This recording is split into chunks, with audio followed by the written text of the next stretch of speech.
Ryan, first off, can you summarize your service in Iraq then? Yeah, certainly. I was in Iraq from, the beginning of 2008, roughly February, until 2009, February.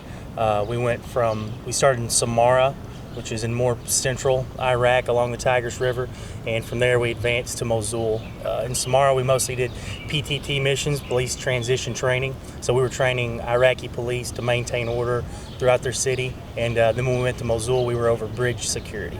So the bridges were a hot spot they were constantly trying to hit the bridges and just disrupt the infrastructure and logistics of Mosul, so we had security over the bridges. All right, just curious, what was your unit? 1175th Military Police Company out of St. Clair, Missouri. All right. And what was the situation in Mosul and Samarra and Tikrit when you left? When we left, which would have been early 2009, we had seen a noticeable difference specifically within Samarra. From the time we got there, things weren't as peaceful as they were when we left. So it seemed like all of our efforts, the people were kind of benevolent, not only towards us, but more importantly towards the Iraqi police. And then when we got to Mosul had, they were battling a much larger insurgency up there, which is what I think we're seeing in some of this ISIS today. It's probably some of the same individuals that were involved in the insurgency in Mosul at the time. At the time, did you think Iraqi police and army were ready to take on the mission themselves? When we left, I didn't think that they were ready to take it on themselves because it was still largely dependent on us. We would train them up and we would take them out on mission. So we were still kind of there as a guiding force to make sure that everything kind of stayed within the parameters of what it is that they were intended to do. But when we left, I didn't think they were quite ready, but they were getting there. We'd seen a substantial amount of improvement from our efforts, and then including units around us. 101st Airborne did an exceptional job training the Iraqi Army, just a number of units over there that had made leaps and bounds in the area of their training and discipline and their ability to maintain order. So what's been going through your mind as you've been watching some of these cities that you served in fall to the ISIS insurgency? Mosul was a pretty hard pill to swallow. We sustained a few casualties in Mosul. Ironically enough, one of my very good friends, Mosul fell on Tuesday of last week, and I hadn't seen him in 5 years. And the last time I'd seen him, he was being medevaced out of Mosul. It was a casualty. Ironically enough, Wednesday, the day after Mosul fell, he just so happened to be passing through town. So I got to catch up with him, and that was kind of comforting to see this kid in such bad shape the last time I saw him, whereas today he was doing, much, much, much better, and he's living a very productive and meaningful life. And so that kind of helped ease the qualms that Mosul falling kind of bestowed upon me. Describe the relationship between the Sunnis and the Shiites, especially as you experienced them. As I experienced it, it seemed that the relationship between the Sunni and the Shia sects within Iraq was always vulnerable, and things would ignite violence, or it would start a trail of violence that could be traced back to hundreds of years before. So being the new kids in town, we didn't necessarily know how to approach each of these situations because everything was so fragile and so unique within Iraq. It was just very almost perplexing to witness as where it started from and some of the things that they were fighting over from hundreds of years prior to our arrival. Now, right now, the Iraqi government basically turned over all the disputed areas to the Kurds. What role do you see the Kurds playing in this? I think the Kurds stand to benefit in that they could essentially, not that they haven't proven themselves thus far, but the Kurds were always such a wonderful ally to us. We had interpreters that were from Kurdistan, and they were just totally in the asset column for us. I think the Kurds have a chance to prove that they actually do have a very effective military force. So I'd say some of the most effective in Iraq, and they're well trained, and it seems that because Kurdistan is largely Sunni. Okay, so these ISIS fighters are Sunni as well, but the Kurds they're not standing for basically another dictatorship to come in and rule over their whole country. Now let's talk a little bit about some of the options the president brought up today, what role can military advisors, reconnaissance flights, joint operations centers play in the conflict at this point? Presumably, and I'm not boots on ground, so I'm not sure what all they are even talking about when they mention deploying. The U.S. military has so many assets that they could deploy a number of different tactics and weaponry and intel, all sorts of different things. I think that they may be able to guide the Iraqi army or the Iraqi police in the right direction in means of tactics and procedures. But if there's going to be any sort of, I would say, a disgruntled presence on the Iraqi side, those that we're trying to help, for maybe us, what they think maybe we left too soon. A number of them wanted us gone, and then now that we are gone, I don't know that we can reasonably get back in the fight without losing something in some way. And that goes back to that very, very fragile and vulnerable relationship between the Sunni and the Shia areas.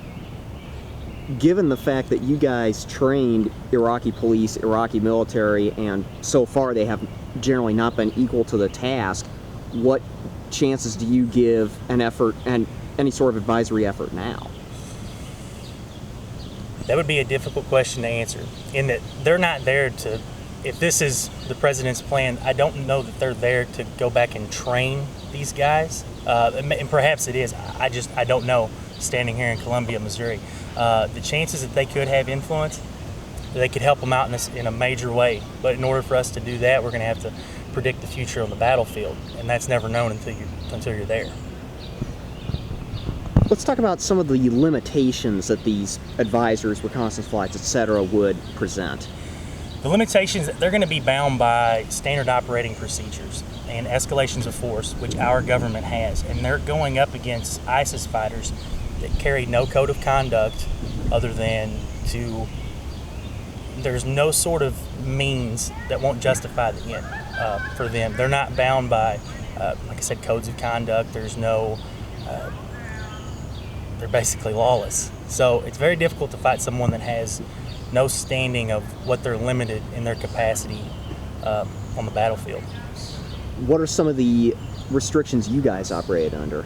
Some of the restrictions that we operated under weren't necessarily military restrictions in the sense of everything being dressed right, dressed for the sake of being dressed right, dressed. One thing that I liked about the United States is we went over there with a moral code of conduct. We weren't attacking civilians. We had numerous guidelines in place that dictated that really helped us steer clear of harming any civilians unnecessarily. You couldn't just go out and wage war in the same sense that these ISIS fighters were fighting us. We had those standards that we had to abide by. And forward, I think we were much better people. We weren't as lawless. You don't see some of the atrocities that these terror cells can commit is nothing short of brutal. So I think it was very good for America to have in place the standards that we do.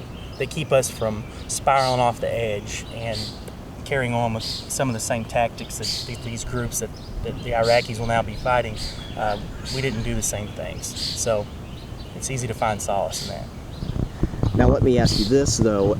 How might ISIS be able to use those types of standard operating procedures against personnel deployed to the region? Very easily.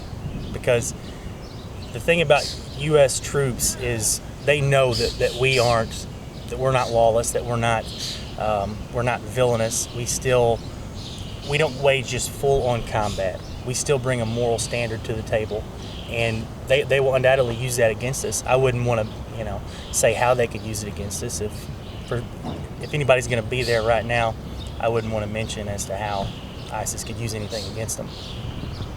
Right now, outside of the options the president has discussed so far, what options does the U.S. have?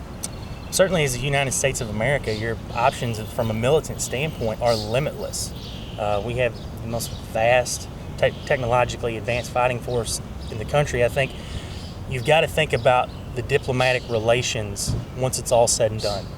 Once you've done whatever it is that you're going to do, you've got to think about the implications. Let's say we topple this Sunni regime, this terror cell that's come in and it's wreaking havoc.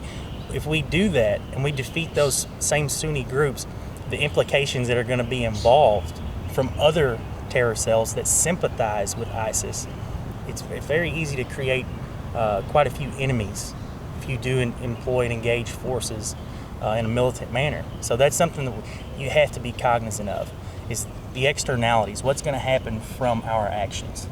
Despite the president's assurances that we will not return to a combat role, is there a possibility this could escalate into that? I think there's always the potential for that, and like I said, I certainly hope not, but there is always a potential for that. But I think the American people are largely disgruntled with the idea that we've now been at war for a substantial, very significant amount of years. So I like to think that the American people would, loudly voice their opinions that we don't oppose going back to Iraq and staying there for an exorbitant amount of time. Do you think the options that the president laid out today will work? I can't be certain because I don't know what all his options specifically entail. When you're going to deploy a military advisor, he could carry out a number of tasks. I mean, if they're going to be embedded with specific units, if it's going to be a large-scale, broad analysis of what the Iraqi forces need to do, that'd be a very difficult question to answer. All right. Then basically to sum up, how would you evaluate the president's handling of this situation? I think he has shown a pretty fair amount of autonomy in reasoning. We haven't made any rash decisions. We haven't jumped in right off the bat, going back to full-fledged war. So I think so far he's done a good job of entertaining his options, and I like to see that. I don't like just hastily made decisions, because it seems like those are exceptionally dangerous. Right. Is there anything else